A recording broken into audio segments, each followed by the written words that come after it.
السلام عليكم ورحمة الله وبركاته.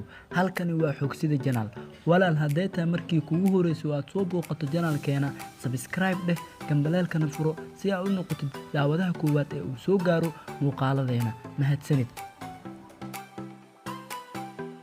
waa kuma qoyska ugu taajirsan adduunka. Rothschild waa qoyska ugu taajirsan adduunka. waxa ay maamulaan bangiyada dhexe ee adduunka. waxa kale oo ay siiyaan wadamada lacag deyn ah. sidoo kale Rothschild waxa haystaan kala bar lacagta dunida taalo oo gaaraysa 500 trilyan.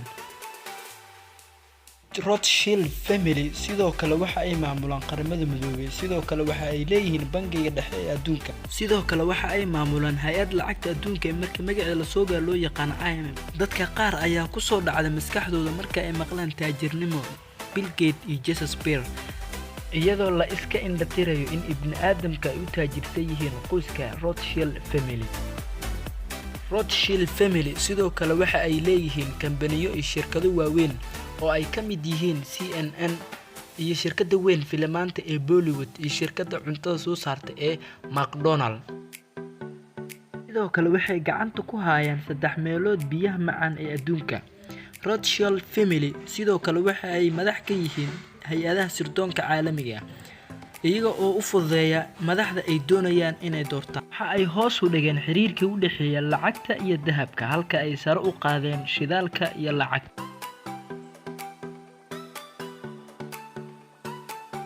Rothschild family sidoo kale waxa ay keedsadeen 3 meelood dahabka yaala dunida.